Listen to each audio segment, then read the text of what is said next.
Today at Let's Talk Marketplace, we talk about what's going on behind the scenes at Amazon, how do they want to keep their Chinese retailers while keeping their products catalog clean using AI. Our guest Malte Karstan gives us the latest insights from Amazon's headquarters and explains why you should look into your Seller Central dashboard every day. Have fun listening. Let's Talk Marketplace. The Marketplace podcast with Ingrid Lommer and Valerie Dichtel. Hello, Marketplace people. Welcome back. It's Let's Talk Marketplace time again. So, and I think in the last weeks, we have always been talking a little bit about Amazon here and a little bit about Amazon there. And so I think it's high time we talk just about Amazon. So this is what we're going to do today. The Marketplace top knob is under fire from Shemu after all, but fighting back in various ways. And I think we should really dedicate a full episode to it today. Valerie, are you set for an Amazon episode? Yeah, always. As I don't know if some of you know, but I'm a former Amazon employee, a vendor manager back then. Mm-hmm. But I'm always into Amazon episodes. And but besides that, I'm not really following the news religiously as you are at the moment, because apart from what you bring to our podcast and our newsletter and all our content, because I'm knee deep in the final paperwork necessary for founding a company in Germany, and there's like always popping up like, oh, you need this Feststellungsverfahren and you need this new insurance and you need this and that, and you think like, what the hell? So I'm organizing this and also lots of like webinars for you in autumn and events with our partners where we also be able to invite our listeners. So I'm all in for getting educated in all the things happening on Amazon, and I guess you have the right to guess for that, don't you? Of course I do. And with that, I'll say welcome back, Malte Karstan, e-commerce consultant and Amazon evangelist who is always extensively well informed about everything happening at Amazon. Hi, I'm Malte. Good to have you again. Hey, yeah, nice to meet you over and over again. You sound really happy. Well, what can I say? I mean, we want to talk about Amazon. Of course, I'm phoning you up. So, because you have been our guest once before. I think it was in January 2023 or something, where we also talked about Amazon already. So this time we'll do it again in English. But speaking of Amazon, haven't you just visited Amazon just prior to this recording, Malte? Yeah, indeed. Yeah, I had quite frequently visit Amazon in the last weeks because there's a lot going on, I have to say. And there's a lot of communication. There's a lot of, let's say, and that's a good thing from my perspective. Amazon is mirroring and challenging with externals, let's say, the actual developments, and try to get an understanding of how the new implementations or the new work streams or the new ideas or the new, let's say, tools and so on are from an outside-in perspective really useful or like prepared and developed in the right direction. That's, of course, a good thing from my perspective. That's why I really enjoy being there, sharing knowledge, sharing perspectives, and that is basically what it's all about. Mm-hmm. Well, I think that's pretty great because when I think back, I mean, Amazon is always like customer centric, like the customer comes first. But as I was a vendor manager, then like the opinion of the vendors or like from external partners who are like working also with you, with Amazon, that was like not really like interesting, or they were not really open for their feedback, and now they seem to change this, right, Malte? Yeah, indeed. I mean, it was always a little like this, right? That there was some communication, but indeed you are right. It's like speeding up a little bit, right? It's like getting more intense. And there's an understanding or there's an interest in let's say, in other opinions and other perspectives. And I think both sides always consider this as useful and very straightforward. Yeah, sounds great. That's good. Yeah, so I think there is like already some things who are very interesting. But before we get started, I think we should introduce you, Malte, to our English listeners. So Malte, 3 sentences. Who are you? That's the first one.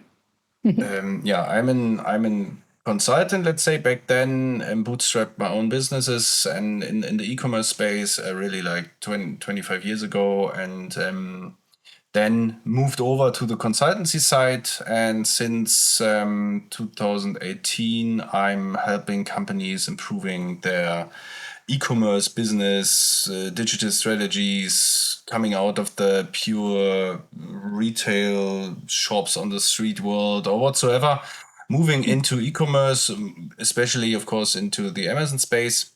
And this is my focus today. Okay. And why do you know so much about Amazon in particular? Because I'm quite curious, let's say, and like a very early joiner of that game, like having to do with Amazon since the very beginning when they started in the US, and since then I'm permanently, let's say, on it. I had to learn everything, like to understand everything.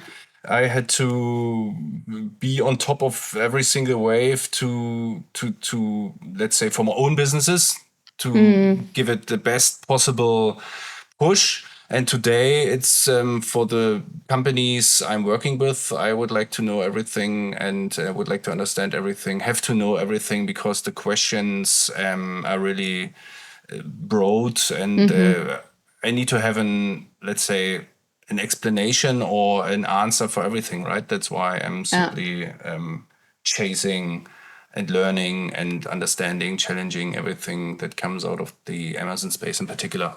And what are the kinds of companies you are consulting?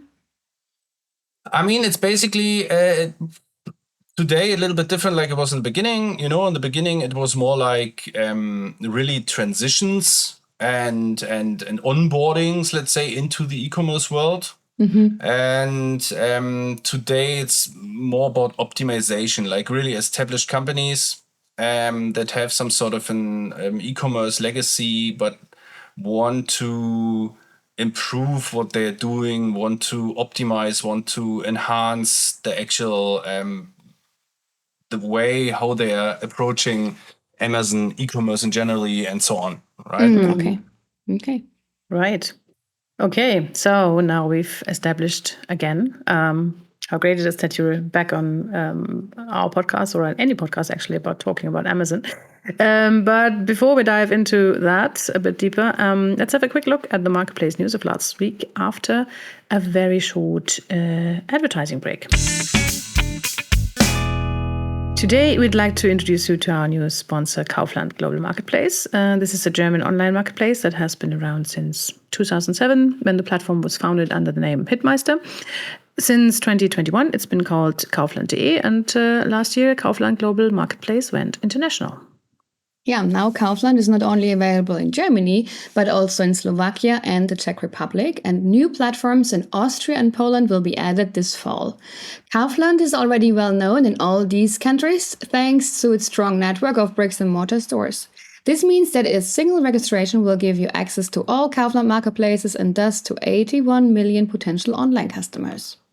Kaufland Global Marketplace supports its marketplace retailers with a whole range of services related to retail media, product data translation, local payment processing, and of course the fulfillment service, Fulfillment by Kaufland. Yeah, there are currently 45 million products from 11,500 connected retailers on all Kaufland platforms. The 3 marketplaces that are currently live reach almost 40 million monthly users. And in 2023, the platform reached a GMV of over 1 billion euros annually. And the strongest categories are furniture and living, electronics, garden and DIY, kitchen, household products, and sport and outdoor. So retailers with products in these categories and an interest in the Central Eastern Europe region should maybe take a closer look at Kaufland. Yeah, and we will do a webinar with them in October this year, so stay tuned and follow us. Right, that was a short note of our sponsor Kaufland, and now let's head over to the news. Newsflash. So, what do I have here? I think some fashion news first for you, Valerie, about you actually announced that on the K5 on my stage. Actually, Tarek Müller announced that About You wants to adopt Shemu's factory-to-consumer principle. So About You wants to identify new trends with AI, produce the products in small quantities, and then have them directly delivered from European and Turkish factories to the end customer. What do you think about that, Valerie? Maybe first.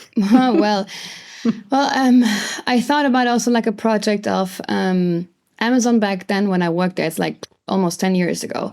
And then they were like, oh yeah, let's try to get the big companies shipping from their factory directly to the end consumers or to Amazon. And then it was already difficult. So I'm like, and now About You trying to do a similar, I don't know. Really, I don't know. Yeah. So like, I mean, if they do it with like own brands, I mean. Yeah. I don't know. Seems to be the answer of most experts looking at this. Actually, I don't know. Seems to be like the common thing that people say. What would you say, Malte? Also, I don't know, or I have a clearer idea about this About You thing that they're trying. It's a little bit ambiguous because, let's say, first of all, most of the established players in the market try to get this sorted out by blaming it in terms of the customs topics and and similar topics, how the goods are coming over here, and also, I mean, and now they're jumping on the same train, trying to adopt. I mean, this is, let's say, then the next level. That makes it much more harder than, of course, to target Temu, Shein, AliExpress, and so on. Wish still somehow there. Trying to target them, let's say, in terms of what they are failing about or what's ethical, not correct or not so good, let's say. That makes it a little bit difficult, right? If you do the same. So the question is really whether you make something, an established, or let's say a process, more established and more concrete if more players are joining that, because it makes it a little bit harder in the very end to really, in an objective way, still blame and claim what's not so good with this kind of approach, right? So I'm a little bit puzzled that this is now, instead of in the Wish case, right, where they simply waited until it's dying, and now they're jumping on the same train. I mean, there's a huge demand, and there's a huge opportunity. And obviously, that was the game changer or the strategy changer. That's why not only About You and Amazon as of today, but maybe more will jump on that model, let's say, going forward. Yeah, I think we'll talk about the Amazon news concerning that a little later as well. But with About You, I think I'm one of the, I don't know, fraction myself, because they of course said that they differentiate their idea from Temu and Shein because they would deliver their products from European and Turkish factories, not from Chinese ones. I don't buy it, actually. Not really, but yeah. Anything to add, Valerie? Or no? Are we staying with? It's we don't like know. It was the only thing. It was like, at least it's like German, like European companies. But really, let's see how that turns out. Yeah. Right. Moving on, we have a big investor news because Fressnapf, German supplier for pet products, has been joined by the financial investor Cinven. I think it's the first time that the founder has sold shares of his company, now with a big financial investor. And now they want to grow more aggressively in Europe and also take over other competitors. They don't say who, but And in course of this, the CEO Johannes Steegmann, who has been leading the company for the last 4 years, has left the company. So interesting. How are we looking at Fressnapf? Well, I would say like it's quite interesting because Fressnapf is a marketplace, right? Yes, they are. And Zooplus is also ramping up with the marketplace. Yeah, they're going to start in November. Yeah, and I would say the other third, like the big player still is Amazon in the pets food category. So yeah, I don't think they will buy Amazon. I don't think they can afford Fressnapf actually. Let's see. But I think also that they are sort of gearing up because Zooplus is growing massively and very fast, and now also opening the marketplace in all of their countries. Or this is what they want to do in November. So I guess Fressnapf thinks they need to keep up, possibly with a little bit of external money. Right. Okay. So what else do I have? It's summer is coming, so I only have small stuff, which is not that great to talk about. Summer is almost there, but not Yes. maybe in Germany, but not in Germany, just in theory. Right. The calendar says yes, the weather says no. Yeah, definitely. Well, maybe this one, because we have an interesting fine for cartel reasons in Germany. By the Federal Cartel Office, they have fined Fritzbox, which is a manufacturer of IT products, a German one, and they fined them for 60 million euros because they have been accused of controlling the prices of their products in online retail for years. And so now the Federal Cartel Office had enough and they have to pay 60 million euros. An ongoing problem, obviously, this idea of trying to control your online prices. Malte, I guess you've got some thoughts about that. Yeah, I mean, that is a huge problem, right? If let's say e-commerce is not done right, then of course you're running exactly into those problems and issues that are forcing you trying to control prices the other way around, like by pushing and asking for it, or like ending relationships if they don't do as you wanted, and so on and so on.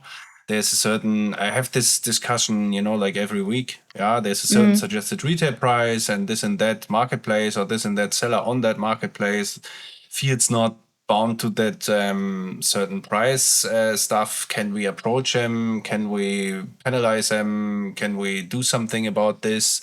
And in the end, it's all about the price you're selling the products to your customers, right? To your B2B customers, to your audience, let's say, and enabling them to do something, right? I have this discussion literally every week. Yeah. There's a marketplace and there's some guys, and how is it possible that they are undergoing our own webshop's prices or out in the street prices? How is this possible? And then you talk to the sales team and they said, yeah, well, there was this only limited time when we gave an especially high order, we gave some sort of an extra rebate deduction whatsoever. But this was only limited, and this customer was sitting in Poland, far away. How is it possible that the stock is showing up here in Germany and on Amazon Germany?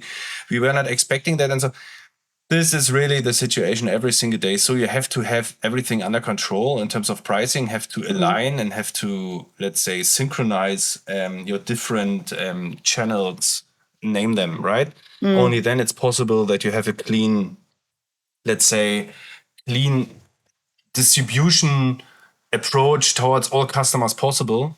And then there's no need to force some guys to stick to a certain price level whatsoever.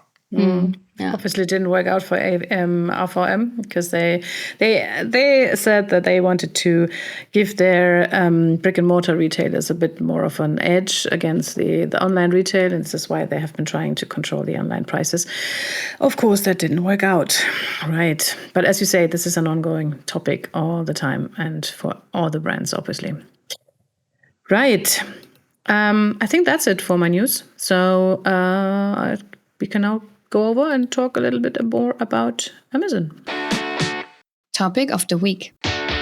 Right. Multi, we touched upon this in the Newsflash. Maybe we can just keep to that, because one of the biggest news that I had about Amazon in the last 2 weeks or something was that Amazon was, how can you say this? Flirting with Chinese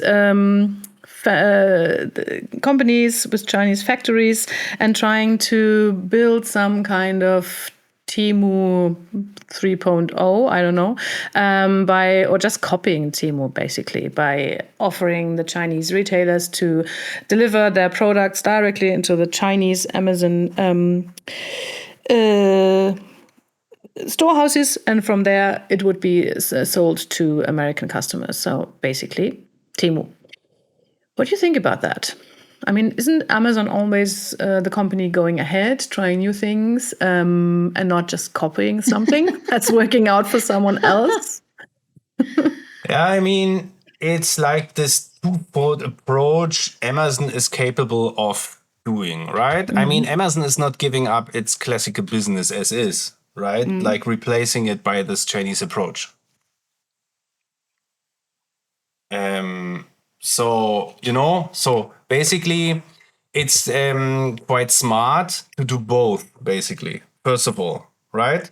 So there are some Chinese guys, let's say, who are willingly obtaining a UK VAT ID or US one, and then trying to do business in the normal, as we know, US and UK and whatsoever marketplaces Amazon's offering. This is the one stream, right? Yeah. And there have been a lot of meetings, big venues over there in China in the past months, years, where Amazon was doing some sort of serious marketing for their platform, right? Big venues, huge venues in hotels over there. And I know a lot about this stuff, right? So, but in the past months, let's say when Temu and so on came up, of course, the narrative changed a little bit, because many sellers said, come on, Amazon.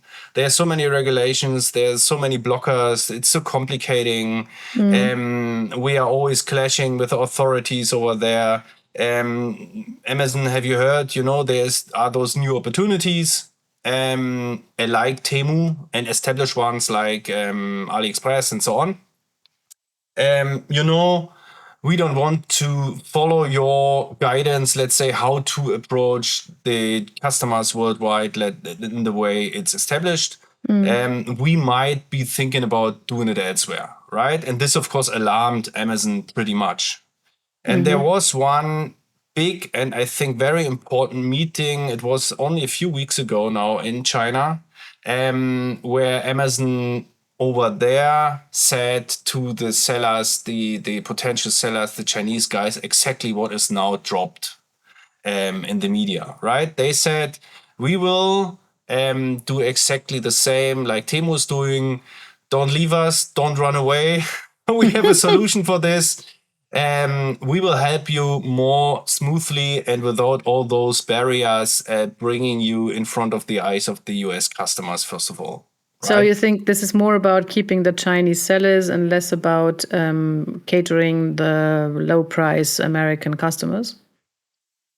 I mean, it's both ways, right? I mean, there's a demand and there's let's say, a seller community, manufacturer community over there in China who is able to serve that demand, right? So, and the question is this happening on Amazon or off Amazon? That is basically the question. So, and that's why, let's say, from my perspective, a little bit like this, maybe Amazon felt a little bit forced into that decision, not sacrificing the Chinese community, let's say, and losing them, basically, seeing them moving over to more attractive models like, as we already mentioned and named them already, right?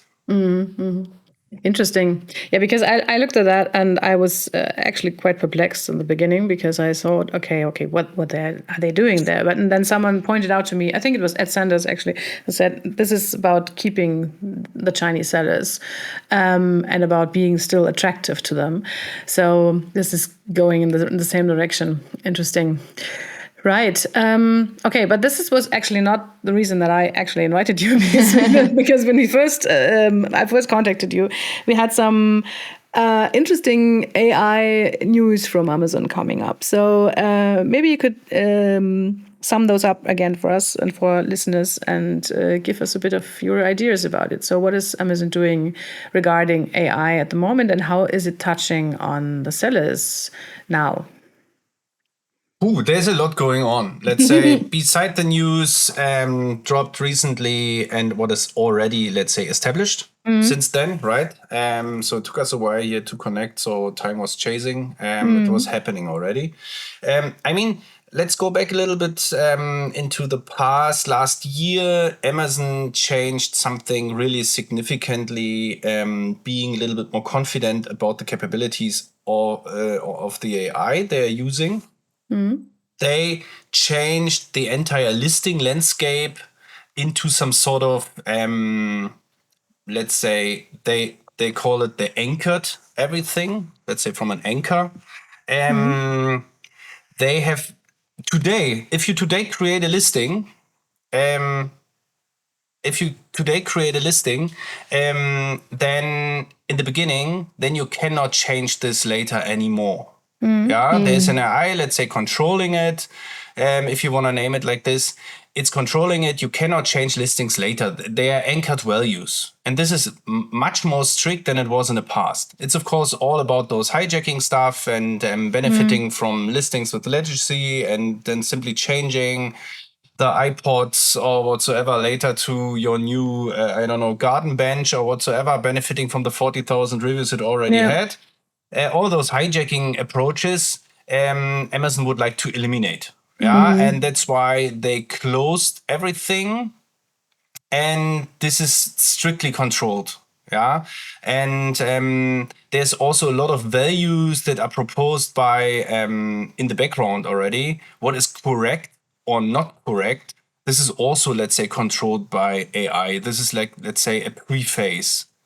Then it was rolled out recently that Amazon is now even suggesting to you as a seller which values are better in your listings than the ones you have. And the tricky thing that brought up a little bit or made an uproar in the seller community was that the AI is suggesting stuff and gives you 14 days to reject or accept. And if you do nothing, your listings will simply change to the values the AI suggested. And there's also one more thing regarding AI that's kind of new. The AI it's a different one, but it's scraping the reviews items are receiving mainly. And there's a, let's say, very often used chat function, let's say, or questionnaire FAQ function in all listings where customers can ask questions. And the answers are coming from the AI and they are based on the reviews.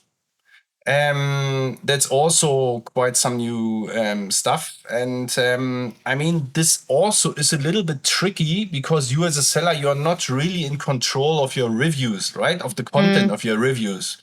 We are here not talking about, let's say, someone saying it's not working or so. It's more about if someone in a review is saying, this blue item for me seems a little bit more green, this might lead to strange answers of the AI to a customer asking about questions about the colors, right? So let's see where it leads us to. Of course, everything that's happening is training any sort of AI. Amazon has more and more and more. You have heard there's Rufus, the new Amazon AI. There's a project called Metis, and there are so many different AI approaches happening in the background. I mean, for Amazon, it's a pure must to work with this AI approach, right? To get, let's say, somewhat in control of that huge catalog of billions of items and all the abuse that's happening every day. So without the AI, with the same growing speed, I think I once posted on LinkedIn how many ASINs are created every day. Like, let's say, how many products are created every day. You have to have some sort of control, and AI is the only tool that makes that possible, right, for Amazon. Malte, when you say like there's like so many new ideas and like approaches, and if I am a seller right now, where would you say like where is this all getting better for me? So where is an improvement for me as a seller? Where do I have more options in the first run? And then I will ask you later about like what else worse, or where can I still like impact manually, right? Because it seems like okay, everything is done by AI. You cannot change anything at all, and like. How can I adjust things, because sometimes KI isn't still right, because mistake. But first, like, where is it getting better? I mean, in generally, if we think about the Amazon flywheel, it's always getting better, let's say, in a very positive way. And I'm always a positive guy, right? Because in generally, if the marketplace is getting more and more messy, like the problem like eBay maybe had some years ago, if the marketplace is getting more and more messy, then the customers are running away. And if the customers are running away, you as a seller will feel that impact drastically sooner or later anyways. Yeah. So everything that helps to get this data monster, let's say, under control will help you on the long run as a seller for sure. Yeah. Of course, sellers might say, but I'm doing certain things for purpose. Changing my listings here and there, optimizing them for SEO or whatsoever. Yeah. It might be the case that things are here and there getting a little bit more tricky, but on the long run, it's good that Amazon has the AI option and can make this a more clean and secure marketplace on the long run, first of all. I would agree, actually. And this is why I was sort of astonished that Amazon is focusing on, at least openly focusing on AI. I don't know what happened behind closed doors, of course, but there seems to be a big focus on AI this year. Where have they been last year, all these ideas about it? Is Amazon a bit late, or is that just me thinking it? Yeah, I mean, indeed, from my perspective, all this was already on the table last year, right? I mean, Amazon, if you know about the time frames and the ETAs inside of Amazon, how long things are taking until they are, let's say, processed and thrown over the seller community, then they worked on these topics, let's say, for a long time. And as I already mentioned, there were some things starting already last year, like in the background. And I think Amazon waited quite a little bit until things are really, let's say, working as intended and are really not throwing up more issues than solutions. And that's why it took maybe a little bit longer than, let's say, I mean, there's always a difference between an open and AI throwing out some sort of a still learning ChatGPT 2 something saying, but please have in mind, it's not really working well. Compared to something that is creating purchase contracts between a customer and a seller every day, every second.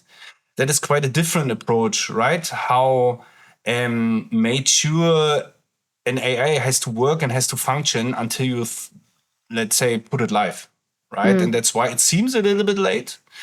But I think from what I'm seeing, actually, from the power and the different approaches that are coming, this is, let's say, for Amazon, for me, it means survival, right? Or the opportunity of surviving, right? Otherwise, without AI and without all that support, it would not work much longer, right? When blowing up every day, like by a certain percentage, and this would get out of control sooner or later, or would have get out of control sooner or later. And so this is quite a good edge now that they made it to implement all that stuff.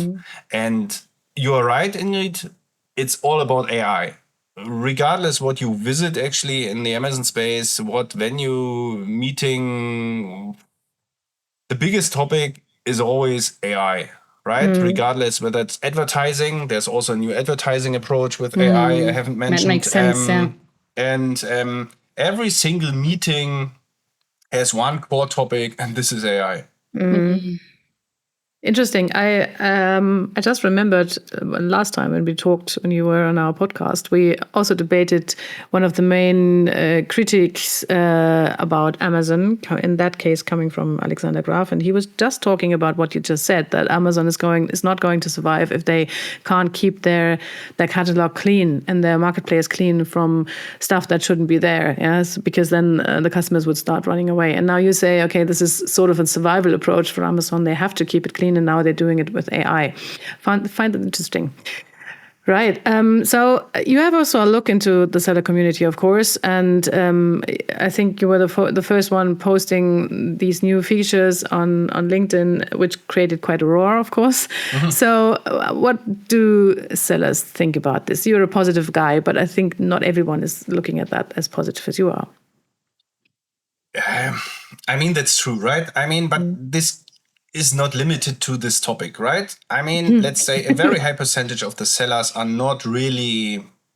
Quite conservative, actually, aren't they? Quite conservative. Yeah, and I mean, I think a very high percentage, for example, of sellers is really working with Amazon without Amazon, right? So they're doing something in their ERP, collecting orders, working on orders. And if you ask some sellers, and I'm seeing this, like, let's say, frequently, I'm asking a seller, okay, you have an issue. When have you looked last time into your Amazon account? Ooh, that's a long time ago, because, we have here API and our ERP and everything is reflected over there. And I said, no, definitely most of the issues are not shown in your ERP. You have to look into your Amazon account.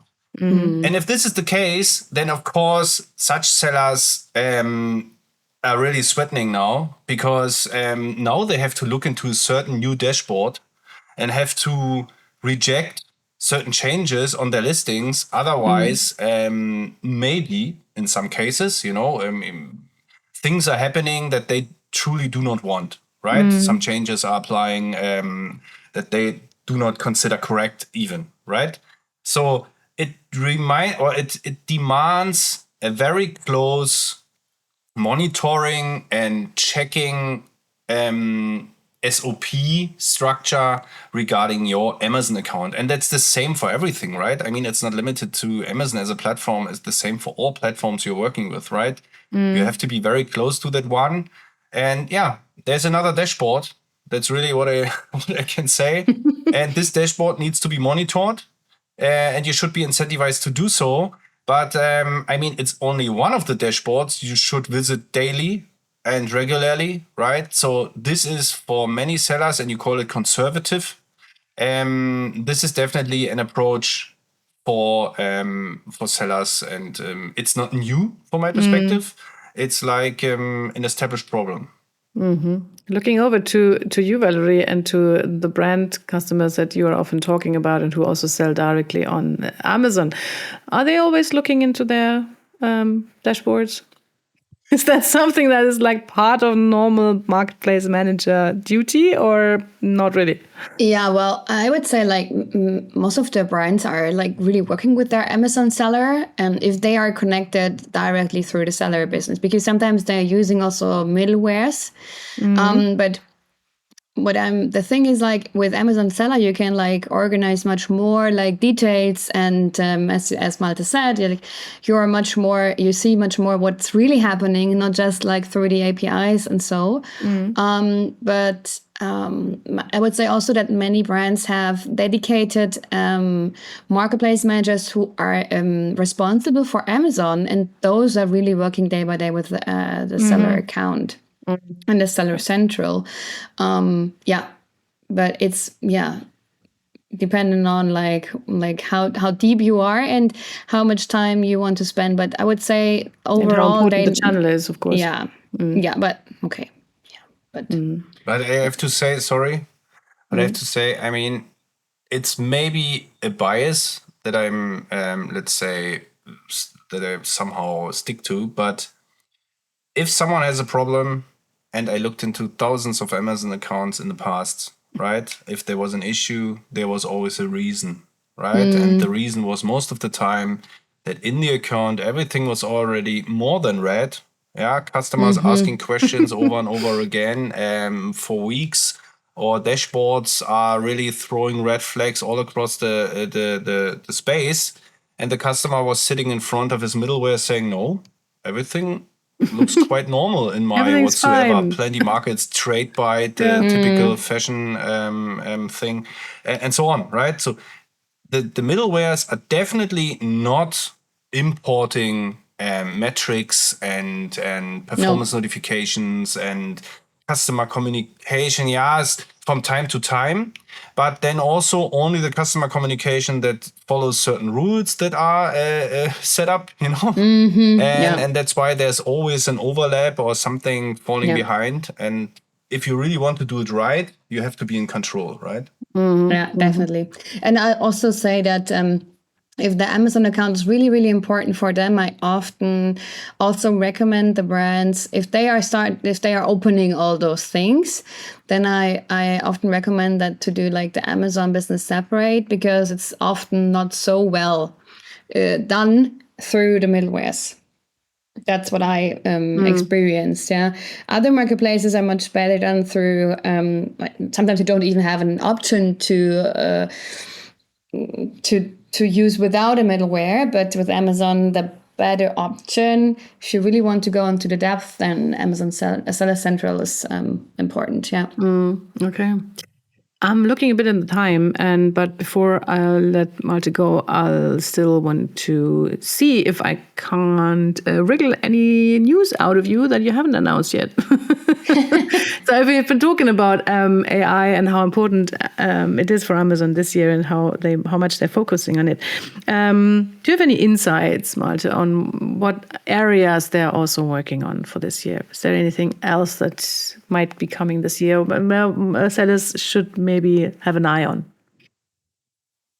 Yeah, I mean, AI for sure, like all this listing stuff we already talked about, there's definitely a lot more coming. But also B2B, right? This big topic, Amazon Business.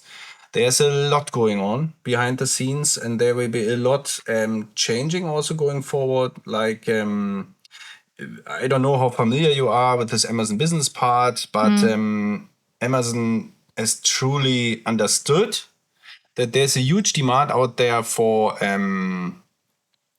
business purchases, let's say, business related.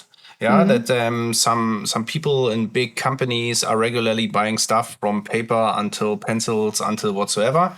And they were blocked off in the past from buying it from Amazon because it was too complex.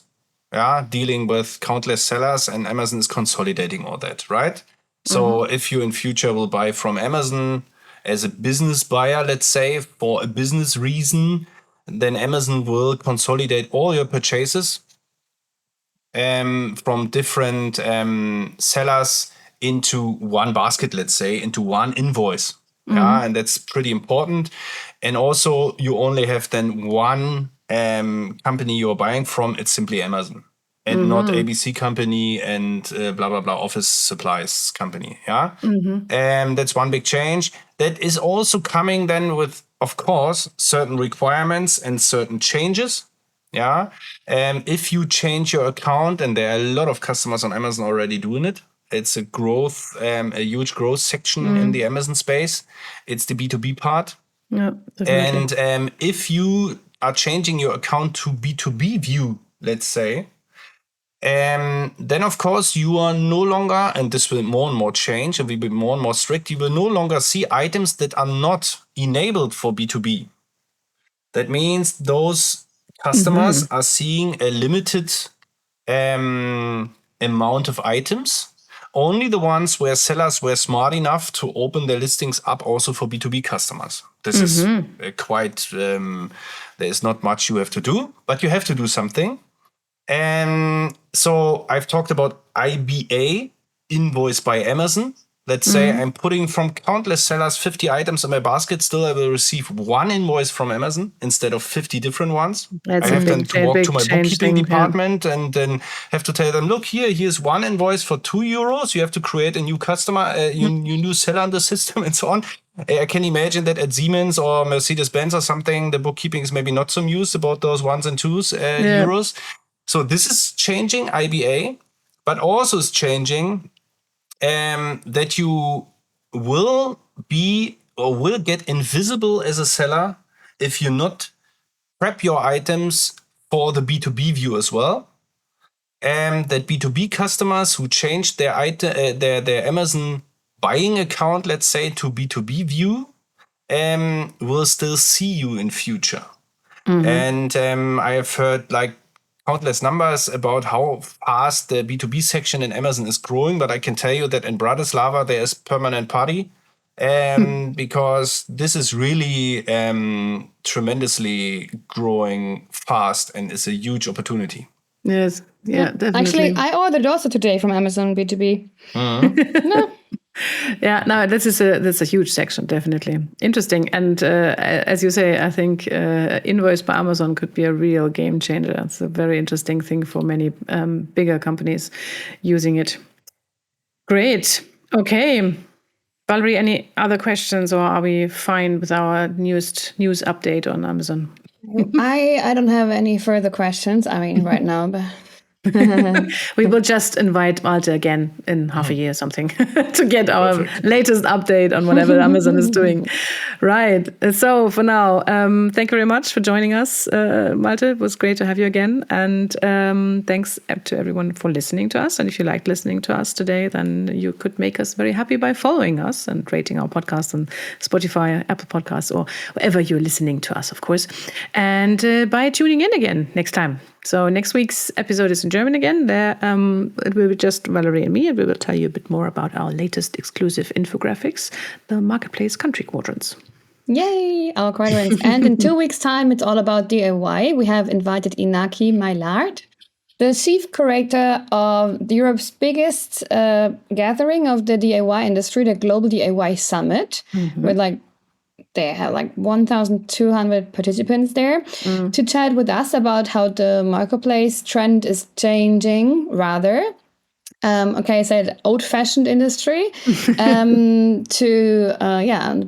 the marketplace business. And we will talk about the virtual DIY summit we're doing with them together end of September. So you will get a sneak peek of that, and we are happy to have you. And we are looking forward to hear you next time, next week. Okay. Bye-bye. Bye-bye. Thanks.